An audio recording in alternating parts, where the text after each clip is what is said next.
berbeda dibanding beberapa hari belakangan.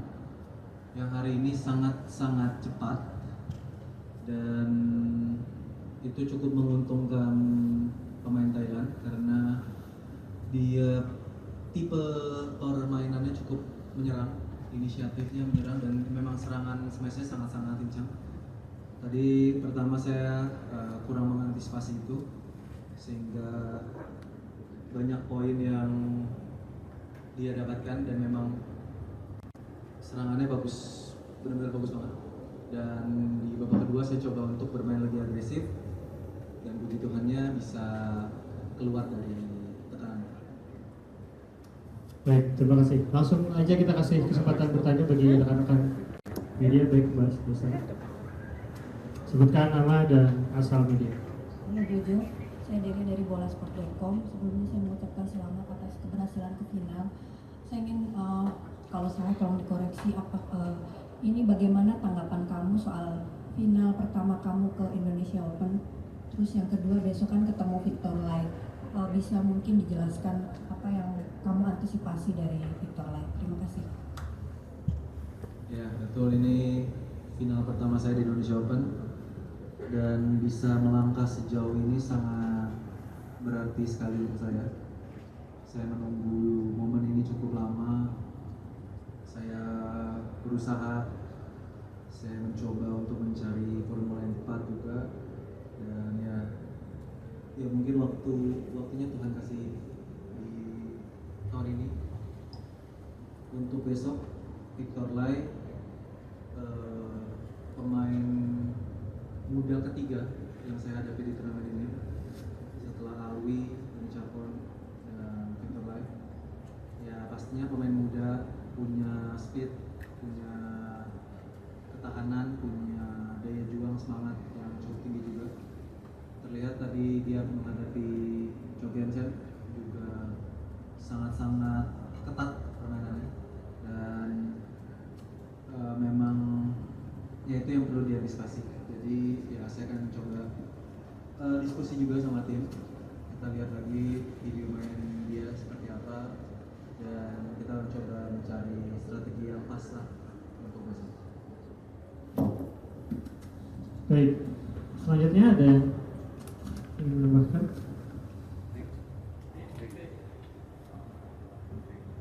Selamat sore, saya Putra Tegar dari CNN Indonesia. Jo, kamu di Istora udah menang Asian Games dan Indonesia Master.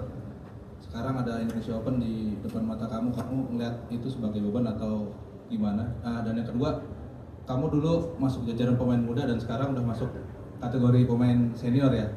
Terus kamu tuh ngeliat cara kamu menang pertandingan dan cara lawan kamu ngeliat kamu tuh gimana sih sekarang? Terima kasih. Ya,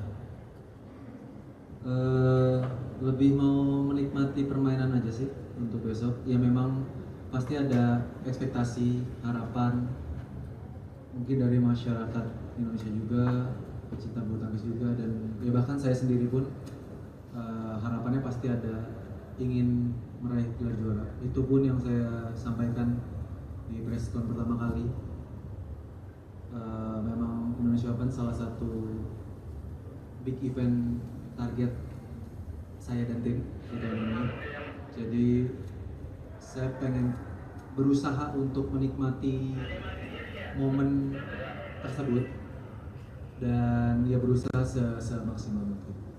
Dan kalau yang tadi ya mungkin kalau dari pandangan yang muda saya kurang tahu ya, karena kan ya saya nggak bisa baca pikiran orang juga gitu.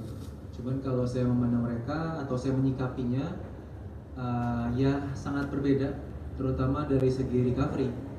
Kalau dulu mungkin satu hari istirahat, rest, tidur, besoknya bisa udah gas lagi. Sekarang harus benar-benar di banyak, dalam tanda kutip banyak ritualnya lah gitu. Entah itu ice bath, entah itu harus recovery pump, entah itu harus massage, entah itu harus banyak hal gitu yang supaya bisa membantu besoknya bisa fresh lagi badannya. Itu yang paling jelas yang saya rasain. Baik, untuk Mbak Ara di sebelah sana. Selamat malam Jo, selamat atas kemenangannya. Saya Regi dari Kompas. Melanjutkan yang tadi, Jonathan bilang ini langkah yang diraih setelah mengalahkan banyak pemain muda gitu ya. Tapi menurut kamu apa sih faktor yang paling menentukan gitu sehingga kamu bisa melangkah sejauh ini, bisa mengalahkan anak-anak muda yang tadi secara recovery-nya bisa mungkin lebih cepat, lebih bersemangat juga gitu. Terima kasih. Ya mungkin dari pengalamannya ya saya rasa, karena ya mungkin mereka punya speed, mereka punya power, mereka punya semangat, keinginannya masih sangat besar. Jadi tapi ada yang mereka nggak punya, mungkin pengalaman, karena ya mereka kan juga paling baru beberapa tahun ada di perform top level lah ya kita bisa bilang. Tapi saya rasa pemain-pemain muda sekarang juga udah sangat bagus-bagus banget sih. Alwi, Alex, Pani Chapon, terus Victor Lai, banyak pemain muda sekarang yang karena mereka sering ikut bertanding, ya itu tadi pelan-pelan mereka belajar, pelan-pelan mereka dapat hal yang sebelumnya mereka nggak dapetin. Jadi mungkin perbedaannya di situ. Itu aja sih. Oke, kita ke sebelah sini dulu, sebelah kanan. Oke. Terima kasih. Ainur Rahman dari Fantasi Starter tadi. Selamat Jo, ini salah satu milestone paling penting dalam karirmu, final Indonesia Open pertama di sejarah karirmu. Jo, kepada pemain-pemain muda yang sekarang lagi mungkin struggle dalam karirnya, tentu Jonathan pernah mengalami fase naik turun, pasang surut dalam karir gitu. Ada nggak pesan-pesan khusus gitu atau sesuatu yang ingin disampaikan kepada para pemain muda yang mungkin sekarang juga sedang struggle dalam menghadapi karir, lagi pasang surut dan naik turun gitu. Kira-kira dengan pengalaman panjang dan hal yang selama ini sudah dilalui, apa yang ingin Jonathan katakan? Terima kasih. Pertama, jangan berekspektasi terlalu tinggi dulu, karena ya kalian masih muda gitu. Justru itu waktunya kalian mencoba untuk pemikirannya mengejar pemain-pemain yang senior, mengejar pemain-pemain top. Jadi ya it's okay, kalah ya wajar kok, ya kok kalian belum banyak pengalaman. Jadi yang saya mau tekanin adalah jangan merasa ketika kalah, let's say lah katakanlah misalnya kemarin Alwi, kalau seandainya kalah sama si Yuki misalnya, terus jadi down, ya kenapa down? Ya wajar, itu suatu hal yang ya si Yuki juara dunia, dia udah punya banyak gelar sama segala macam, it's okay. Tapi ada kalanya kan kayak kemarin contohnya, Alwi bisa ngalahin si Yuki kok, dan itu model yang bagus buat dia. Justru ketika momen itu kalian bisa nikmati, kalian bisa terus melihat apa yang ada di depan, terus belajar, terus mau ibaratnya mau terus untuk sharing lah dengan pelatih, tukar pikiran, apalagi yang harus dimajuin, itu saya rasa akan kedepannya juga bisa bagus kok gitu. Jadi jangan pernah menyerah, jangan pernah juga merasa ketika udah pernah ngalahin pemain top jadi merasa pemain top. Ya lebih ke humble dan tetap fokus aja dengan apa yang perlu kalian lakuin.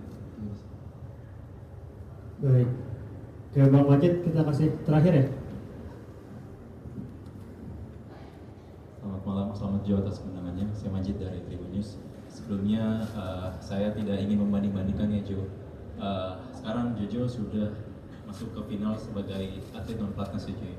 Dan yang saya mau tahu dari latihan terus kemudian pemilihan turnamen sampai sejauh ini masuk final pertama di Indonesia Open, itu bisa diceritakan ya Jo? Ada apa ya? Bukan membandingkan ya Jo, ada perbedaan nggak dari pelatnas? Apakah sekarang lebih nating tulus karena bebannya tidak ada, atau mungkin malah karena money price-nya lebih besar jadi lebih bersemangat? Terima kasih. Apanya lebih besar? Hadiahnya gitu. Hadiah di sini? Iya, buat Jojo-nya gitu maksudnya. Oh, Super 1000. oh. kalau hadiah di dalam sama di luar sama aja sih, malah lebih dapat gede di dalam karena kan nggak keluarin apa-apa.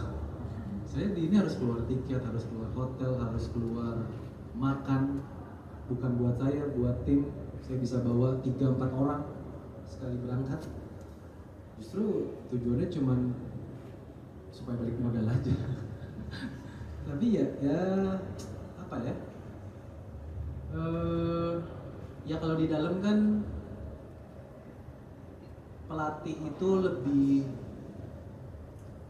saya nggak bisa bilang lebih berkuasa ya, tapi ya karena pelatih bertanggung jawab lah dengan pengurus kan. Jadi mau nggak mau kita sebagai atlet harus lebih mendengar lah kata pelatih. Kalau sekarang saya bisa berkomunikasi, jadi komunikasinya 2 arah. Butuhnya apa, kita saling tukar pikiran. Apa yang pelatih lihat, bukan pelatih aja, apa yang tim visio lihat, apa yang dari tim psikologi lihat, apa yang dari tim pelatih fisik lihat, itu kan mereka punya partnya masing-masing. Nah kita tukar pikiran nih, kira-kira apa lagi yang bisa dimajuin. Saya ngerasanya kemarin kurangnya A, tapi dia kurangnya B, yang satu kurangnya C. Ya udah kita ketemuin dulu nih, kita meetingin dulu sampai ketemu apa nih yang jadi kurang. Oh ternyata kurangnya A. Ya udah kita latih A. Saya rasa lebih dikomunikasi aja sih. Ya bukan berarti di dalam komunikasinya sulit atau gimana. Cuman ya itu kan karena ada tanggung jawab kan. Pasti pressure juga pelatih, dari pengurus juga ada sama segala macam. Jadi terkadang kalau kita dapat pelatih yang memang bisa untuk tukar pikiran, sharing sama segala macam, ya itu enak banget sih gitu. Bisa bisa banyak 2 sisi lah gitu. Bukan cuma pelatih teknik ya tadi saya cerita, semuanya tuh partnya tuh. Karena bagian itu masing-masing ada punya partnya masing-masing. Kalau kita ngomong dari gerakan, mungkin cuma bukan hanya dari gerakan di dalam lapangan, tapi bisa di-upgrade lagi dari latihan fisiknya atau bahkan dari rehabnya, dari si visionya. Jadi banyak part yang jadi satu kepala, nggak yang nanti pisah-pisah nih. Nanti kita ini ke A ngomongnya, jelasin ABCDE, dapatnya A. Nanti yang ke visio ABCDE yang harus dilakukan B, kan agak nggak sinkron. Perbedaannya sebenarnya tipis ya, cuman di situnya aja sih. Gitu. Baik, teman-teman tepuk tangan untuk Jojo. Jojo silakan diri. Gak sempet baca? Dengerin aja, klik icon text to speech di okezone.com.